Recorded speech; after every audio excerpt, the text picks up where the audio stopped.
ఇష్టమైన దానికోసం కష్టపడ్డాడు. మారుమూల గ్రామం నుండి కోట్ల మంది అభిమానం సొంతం చేసుకున్న రాము రాథోడ్ స్ఫూర్తిదాయక జీవితం. కృషి ఉంటే మనుషులు ఋషులవుతారు. ఇది పాత తెలుగు సినిమా పాటే అయినా కొన్నిసార్లు కొందరి జీవితంలో ఎదుగుదల చూస్తే నిజమే అనిపిస్తుంది. ఒక మారుమూల గ్రామం నుండి తన టాలెంట్తో ప్రపంచం మొత్తం తన ప్రతిభ గుర్తించేలా చేసుకున్నాడు. మన దగ్గర సత్తా ఉంటే అడ్డుకునేది ఏదీ లేదని నిరూపించాడు. కూటి కోసం కష్టాలు పడుతున్న కుటుంబానికి కోట్లు సంపాదించి ఇచ్చాడు. ఇంతకీ ఎవరి గురించి ఇంత ఇంట్రొడక్షన్ అనుకుంటున్నారా? ఆ వ్యక్తి మరెవరో కాదండి, జానపద సింగర్గా, డాన్సర్గా యూట్యూబ్లో రాను బొంబాయికి రాను అంటూ షేక్ చేసిన రాము రాథోడ్. ఒక చిన్న తాండా నుండి బిగ్ బాస్ వరకు తన జర్నీ ఇప్పటి యువతరంకు స్ఫూర్తి. మనం అనుకున్నది సాధించాలంటే అద్భుతం ఏమీ జరగక్కర్లేదు, కేవలం మనసు పెట్టి కష్టపడాలని చేసి చూపించాడు రాము రాథోడ్.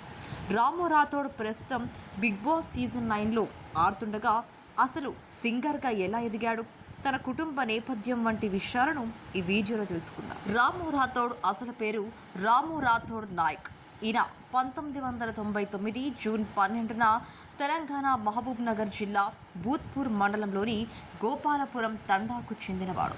తల్లిదండ్రులు కిషన్ నాయక్, కమలాబాయిలకు 5వ సంతానం కాగా నిరుపేద బంజారా కుటుంబం వారిది. తల్లిదండ్రులు ముంబైలో కూలి పనికి వెళ్ళి కుటుంబాన్ని పోషించేవారు.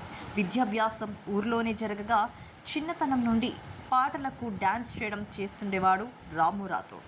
అలా కొడుకు ఇష్టాన్ని గమనించిన తండ్రి కిషన్ నాయక్ కొత్తగా విడుదలైన సినిమా పాటల క్యాసెట్లను తెచ్చి ఇచ్చేవాడు.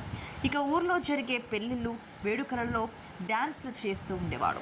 అలానే చిన్నతనం నుండి గద్దర్, అలాగే గోరెటి వెంకన్న వంటి ప్రజా గాయకుల ప్రభావం రాము రాథోడ్ మీద ఉండడం వల్ల వారికి జనంలో ఉండే ఆదరణ గమనించి తాను సింగర్ కావాలని అనుకునేవాడు. డిగ్రీ చదివిన తర్వాత ప్రజా గాయకుడు గద్దర్ గారిలాగా పాటలను తానే స్వయంగా రాసుకొని పాడాలని అనుకొని చాలా పాటలను రాసుకున్నాడు. వాటిని సినిమా వాళ్లకు చూపించి అవకాశం అడగాలని అనుకున్నా ఎవరూ రాము రాథోడ్ను పట్టించుకోలేదు.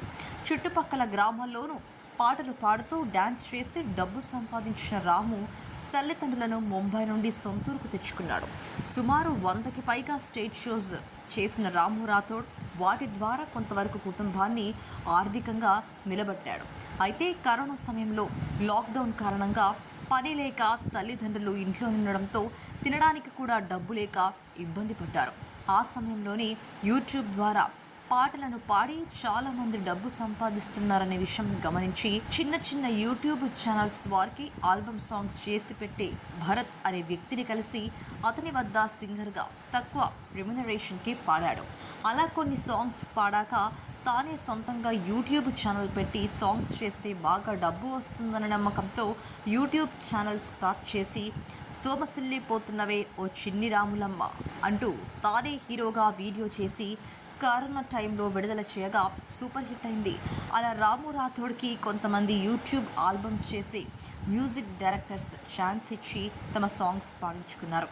అలా మస్తున్నావే మైసమ్మ, ఆగేదే లేదు, ఐ లవ్ యూ చంద్రిక అంటూ వరుసగా పాటలు పాడి ఒక్క సాంగ్ కోసం 20,000 దాకా రెమ్యునరేషన్ తీసుకున్నాడు. అప్పటికే ఫోక్ డాన్సర్గా ఫేమస్ అయిన లిఖితా రాథోడ్తో కలిసి రాము రాథోడ్ చేసిన రాను బొంబాయికి రాను సాంగ్ పెద్ద హిట్ అయింది. యూట్యూబ్లో 57 కోట్ల మంది వీక్షించగా ఆ పాటకు రాము రాథోడ్కి ₹1,00,00,000 యూట్యూబ్ నుండి వచ్చింది.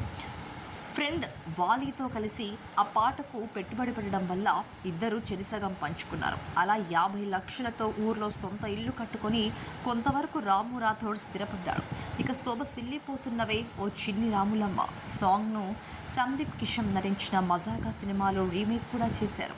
రాను బొంబాయికి రాను పాటతో హిట్ వచ్చాక లిఖితా రాథోడ్తో కలిసి మరిన్ని ఆల్బమ్స్ చేశాడు రాము. అలా వారిద్దరి మధ్య పరిచయం ప్రేమగా మారింది. వీరి గురించి చాలా వార్తలు వినిపిస్తున్నా వీరిద్దరు మాత్రం ఇప్పటివరకు ఈ విషయం గురించి స్పందించలేదు. ఇక రాము రాథోడ్ మహబూబ్ నగర్కి చెందిన మ్యూజిక్ డైరెక్టర్ బీమ్స్ దృష్టిలో పడడంతో సినిమాల్లో పాటలు పాడాలనే రాము రాథోడ్ కళ నెరవేరింది. అతనితో కొన్ని సినిమాలలో పాటలు పాడించారు. అయితే అవి విడుదలకి నోచుకోక అంత పెద్దగా రాము కెరియర్కి ఉపయోగపడలేదు. దీంతో తనకంటే గుర్తింపు తెచ్చుకోవాలని ఒక మ్యూజిక్ డైరెక్టర్తోనే ఉంటే పని జరగదని భావించి రాము ఒక మేనేజర్ ద్వారా బిగ్ బాస్కి వెళ్లేందుకు ట్రై చేశాడు. రాము రాథోడ్ సాంగ్స్కి క్రేజ్ ఉన్న కారణంగా బిగ్ బాస్ కూడా అతన్ని సెలెక్ట్ చేసింది. అలా హౌస్లోకి అడుగుపెట్టిన రాము రాథోడ్ మొదటి 2 వారాలు చాలా సైలెంట్గా ఉండేసరికి ఎక్కువ రోజులు బిగ్ బాస్ హౌస్లో ఉండలేడనే కామెంట్స్ వినిపించాయి. అయితే 3వ వారం నుండి కొంచెం యాక్టివ్ అయిన రాము రాథోడ్ ప్రస్తుతం హౌస్ కెప్టెన్ అయి తానేంటో చూపించాడు. మెల్లమెల్లగా తన ఆట తీరుతో అభిమానులను పెంచుకుంటున్న రాము రాథోడ్ టాప్ 5 కంటెస్టెంట్లలో ఒకడిగా ఉంటాడు అని ప్రస్తుతం వినిపిస్తుంది. ఇప్పటి వరకు రాము రాథోడ్ 50 ప్రైవేట్ ఆల్బమ్స్ చేయగా అందులో 30 ఆల్బమ్స్లో తాను నటించాడు.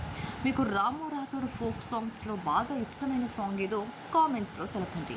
ఈ వీడియో మీకు నచ్చినట్లయితే లైక్ చేసి షేర్ చేయండి. అలాగే మరిన్ని మంచి వీడియోస్ కోసం మన ఛానల్ను సబ్స్క్రైబ్ చేసుకోండి.